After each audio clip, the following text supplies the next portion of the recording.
মধ্যপ্রাচ্যের উত্তেজনা নতুন মাত্রা পেয়েছে। ইরান হরমুজ প্রণালী ঘিরে কঠোর অবস্থান নেওয়ার ইঙ্গিত দিয়েছে, যা বৈশ্বিক জ্বালানি বাজারের জন্য বড় উদ্বেগের কারণ। হরমুজ প্রণালী বিশ্বের অন্যতম গুরুত্বপূর্ণ সামুদ্রিক পথ। প্রতিদিন বৈশ্বিক তেল সরবরাহের প্রায় 1/5 এই সরু জলপথ দিয়ে পরিবাহিত হয়। যদি এই পথ সাময়িকভাবে বন্ধ হয়ে যায় বা নিরাপত্তা ঝুঁকি তৈরি হয়, তাহলে আন্তর্জাতিক বাজারে তেলের দাম দ্রুত বৃদ্ধি পেতে পারে।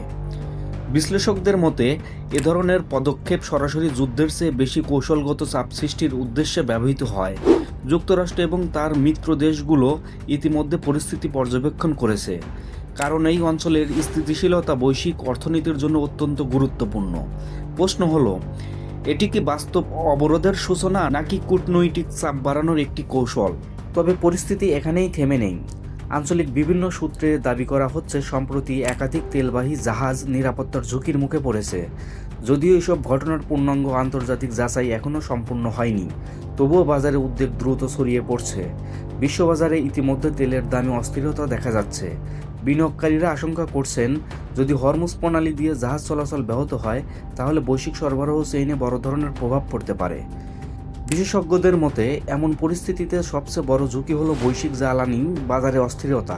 কিছু বিশ্লেষক ধারণা করছেন, সরবরাহ বিঘ্নিত হলে তেলের দাম উল্লেখযোগ্যভাবে বাড়তে পারে, যদিও নির্দিষ্ট পূর্বাভাস এখনও অনিশ্চিত। হরমুজ প্রণালী পারস্য উপসাগরকে ওমান উপসাগর ও আরব উপসাগরের সাথে সংযুক্ত করেছে। এই সরু জলপথ শুধু আঞ্চলিক নয়, বৈশ্বিক অর্থনীতির জন্য অত্যন্ত গুরুত্বপূর্ণ। এখন প্রশ্ন, এই উত্তেজনা কি দীর্ঘমেয়াদী অবরোধের রূপ নেবে? বাস্তবে কি হতে পারে?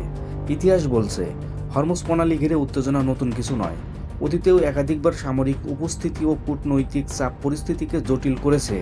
তবে শেষ পর্যন্ত সরাসরি পূর্ণাঙ্গ অবরোধ খুব কম সময়ের জন্য স্থায়ী হয়েছে। বিশেষজ্ঞদের মতে, এই দীর্ঘমেয়াদী অবরোধ ইরান সহ পুরো অঞ্চলকেই অর্থনৈতিকভাবে ক্ষতিগ্রস্ত করতে পারে, কারণ জ্বালানি রপ্তানির উপর নির্ভরশীল অর্থনীতিগুলো এমন পরিস্থিতিতে বড় ঝুঁকির মুখে পড়ে। অন্যদিকে যুক্তরাষ্ট্র ও তার মিত্ররা এই জলপথকে আন্তর্জাতিক বাণিজ্যের জন্য উন্মুক্ত রাখতে প্রতিশ্রুতিবদ্ধ।